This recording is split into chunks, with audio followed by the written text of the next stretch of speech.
Coming up next on the Jeff Crilley Show, you're going to meet a professional storyteller who made the transition from TV news to entrepreneurship. Her journey just ahead.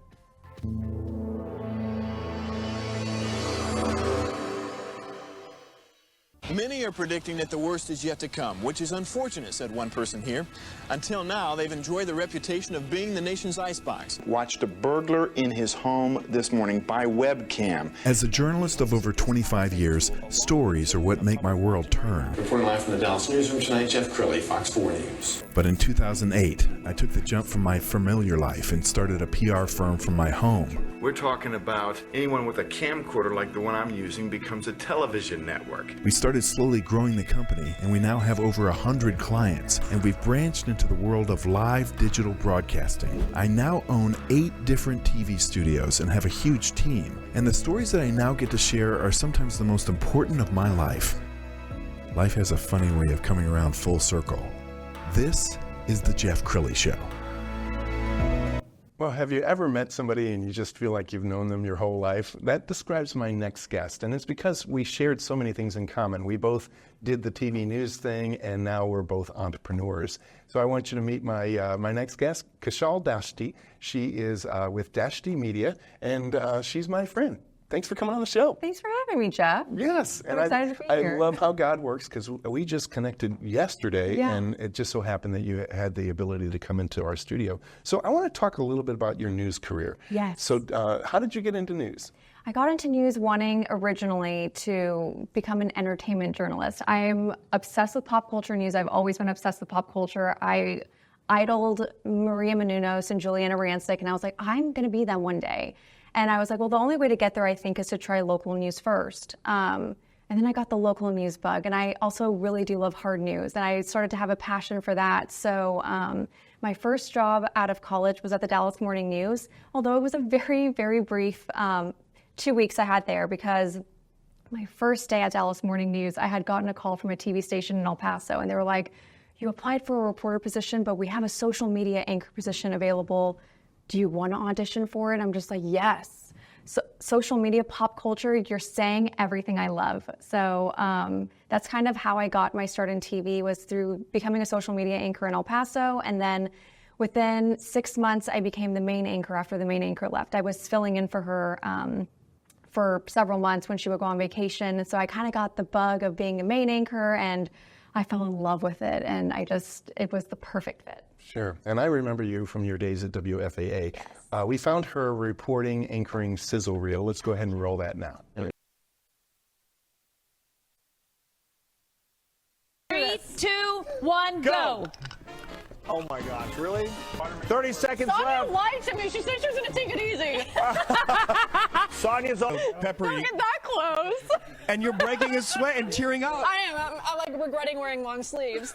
Are you hot? Yeah, no, I am. I'm sweating.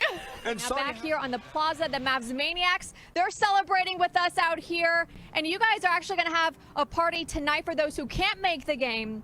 What can people expect if they go to your watch party? Well, you're going to have the same energy because Well, we can't wait. And guys, again, the celebrations are not done, not just here. They're continuing in San Antonio. We're going to have a crew out there covering all angles of tonight's big event. Back to you guys. All right, thank you, Kezhal. Well, no host. That was a first in 30 years that we've seen that. But guys, really, nobody cared that there was no host. Everyone was wondering, though, really, why these 3 ladies weren't, because they were hilarious last night. But let's get to the important stuff. We're going to talk about the awards and the upsets, because that's what you guys are talking about online. Remember the MySpace days when mirror pics were the thing and music was all the rage on MySpace? And you would pick songs based on your mood. For me, Forever the Sickest Kids, y'all, that was my jam. But all of that is pretty much gone. Millions of people still using it, especially musicians, right? Musicians. It's more of a music base. So a decade's worth of your songs would be huge. Yeah, but we still got YouTube and Spotify, right? Sorry, more MySpace. options. Clearly not a fan. So we're asked. Once I put my hand underneath, oh my goodness, I'm gonna pretend and be like, that like landed in the glove. My daughter. Yellow and Ariel. Sports back, meaning I've lost my boyfriend for a whole season. And of course, not sure how passengers or frequent flyers are going to feel about this, but the Seattle Times actually posted this article that says the FAA, because of the lack of funding and resources they've been giving more authority to Boeing, letting them certify if their planes are safe to fly or not. And, you know, the reason I say that those passengers are probably alarmed is because not long before the FAA finally grounded these planes, Boeing said they didn't feel comfortable grounding them because they didn't have enough information and they thought their planes were safe. I mean, can you imagine the heartbreak, the fear that they're feeling this morning? The story gaining national attention. Emily Wade has been missing for nearly 10 days now. Here's a good look at her, a photo of her. She was last seen on January 5th right here in Ennis, Texas, just south of Dallas County. And you know, but what Emily did was not something that was necessarily would raise a red flag for most. I want to give you guys a description of Emily's car. She drove this 2012 silver Nissan Altima with a Kentucky license plate number of 411 PAZ. Again, that's a silver 2012 Nissan Altima with Kentucky license plate numbers 411 PAZ. And I want to get to some of your comments this morning and see what some of you are saying. Dion, you said praying she turned up safe and unharmed. Her daughter needs her. That is for sure true. Samantha, you said that must be such a scary situation. Prayers to the family. And Jeremy, you wrote, very sad indeed. She was one of my servers when I managed that Chili's a few years ago where she worked, a local connection there, but not just her family, everyone want to find her and want her to come home. She has a daughter waiting for her at home, a family that you could hear in those sound bites. They miss her. They want to know if she's safe. Wow, you're so poised. Thank you so much. It's so crazy seeing all of that again. Okay, as you look back on that, I mean, what was that like? What was that for you? I mean, you know. It was a high, for sure. Being on television is, I am not a public speaker. I have never been able to like get in front of a big crowd and be so comfortable talking, but there's something about being in front of a camera for me where I just like, I turn on and I'm ready to go. And then it was WFA, the job I had there was a lot of fun. Getting to tell both pop culture, getting to tell also the hard news of what was going on locally and nationally. It was such a great experience. And I look back at it though, but what I don't miss are those hours. Oh, that's was really, brutal. yeah. The morning show. And I'm sure you know. Did you work mornings or evenings? Every once in a while, like during 25 years, I think there was like 3 or 4 years when I had to do the morning shift. This is just as hard too, I think, having to go into work later in the afternoon. But you're never normal. I mean, no. As a journalist, you never are. So it's just crazy now being an entrepreneur and having free time. So let's talk about the transition because you now work with your soulmate and your husband. Yes, I do. And tell us about the company you guys have formed. Yeah, so we started a company called Dashti Media where we've simplified the video production process for businesses. We create professional spokesperson-style videos using either our green screen studio or several natural background options. We have a house that we rent specifically so we can have offices, kitchen scenes, living room scenes to give people their options outside of a green screen.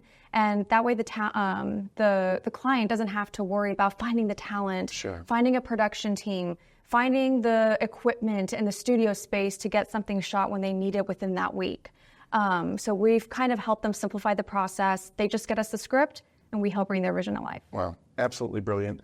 You and your husband made a great overview video. Let's go ahead and roll that. So, you want to make a video, you've got the script, you've got the editor. Now all you need is the production. You just have to find actors, do auditions, purchase wardrobe, Find a crew, rent lighting gear, camera gear, book a studio, hire a director, producer, director of photography, sound operator, buy insurance. and hope everything works out. Or you can hire Dashti Media. We're professional talent for professional content and make your life easy. We're former TV news anchors with years of on-camera experience and used to delivering quality performances on tight timelines. We've delivered in less than an hour. And we're ready to be the face of your next video. We shoot in 4K resolution with clean, clear audio. Choose from our professionally lit green screen studio or modern living room set. You can also select our outfits and then discuss the project with us before we begin.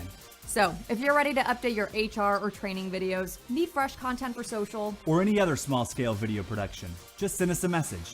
Dashti Media, we're here to bring your video to life.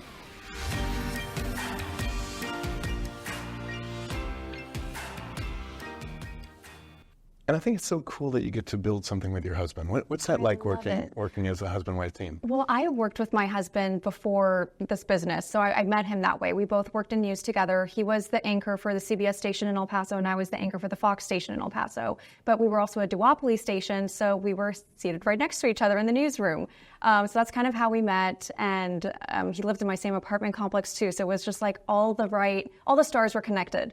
Yes. And aligned. So we just, I've already worked with him and essentially before. So when I started this company as a freelancer, I remember my husband was still working in corporate comms, and I was like, why don't you leave that? And we worked together again, just like the old days. Well, I love the way your eyes glow when you talk about him. Thank you. I feel the same way about my bride. So we're gonna pull up your Instagram page, and as we scroll down the Instagram page, I want you to kind of describe, clients that you like to work with. What client would make sense to approach you and your husband to partner with? So the best clients that we have seen that we work best with and we mesh very well with are remote companies who don't have somebody that they want to put themselves out there on camera, or they don't have someone to represent their business. And with a remote company, I mean, a majority of the companies we work with, people are scattered across the country, they're scattered across the world. There's one company we work with where part of the employees work in Germany, some work in South Africa, some work in Israel, some work here in the United States. And they desperately need someone who can help them create their content without them having to, again, go find that studio space, find the talent, where we kind of take care of all of that for them. And most companies we work with, and almost all companies we work with, have their own copywriting team or marketing team. So they already know how to get a script ready. They just need someone to kind of do the heavy lifting of the production, which is what we're there for. Wow, so smart. As I was looking at your different Instagram reels, one of them touched me in the heart. I want to go ahead and share that one. Today, I'm 10 years cancer-free. It's a milestone that's both deeply personal and infinitely joyous. It symbolizes a decade of life's gifts, many of which could have slipped through my fingers if it weren't for the doctors and nurses who saved my life. I look back and get emotional thinking about all the experiences I've had since the day I rang that bell and finished treatment. I finally graduated from college with a degree in journalism after missing my last semester because of chemo. In El Paso, I became a morning news anchor, a chapter of my life that I'm thankful my grandmother got to witness before her own battle with pancreatic cancer came to an end. I later went on to become the social media reporter for Dallas's WFAA Daybreak. Though my time was brief, it was filled with great experiences, and I got to celebrate 5 years cancer-free on air with my community. I married the love of my life, Nate, who's my best friend and gives me unconditional love and unwavering support. Our home was blessed with a joyous chaos of rescuing 3 beautiful dogs, each bringing endless love into our lives. Alongside my husband, we embarked on an entrepreneurial adventure, founding Dashti Media. It's a venture that not only challenges us, but brings immense fulfillment as we grow it together day by day. I kept my chemo promise and committed to giving back by joining the boards of 2 cancer nonprofits. Wow, and your husband is right off set, and he's watching with tears in his eyes, because I can tell you guys have been through a lot together. How did the cancer battle shape who you are? Well, it showed me how short life is, and I'm the kind of person, especially since I finished treatment, that I'm not going to do anything that doesn't bring me joy and that doesn't make me happy and doesn't make me feel fulfilled. I loved working in TV, but at the end, I remember when my mental health started to take a hit because of the hours and not getting enough sleep, I was like, wait a second. 5 years ago, I told myself I wouldn't do this again. I wouldn't do something if I wasn't 100% in it. So why am I still here? So to kind of transition things and have a business that has given me freedom of time, a lot more time to be involved with the nonprofits that I'm on the board of, and being more involved in the community is something that I wouldn't trade for anything, because I feel like I have more time now to meet people, to again share my story, and life is so short. You got to live every day like it's your last. Well, she has just a spark in her eye that it's clear that God has you on the planet for a reason, and you got more work to do. So in the final minute or so, final thoughts. What would you like to leave people with? Don't do something you're not passionate about. I say this to everyone. You can turn a hobby into a career really easily. For me, being on camera is so fun. So I found a way to take what I did in news and do it my way.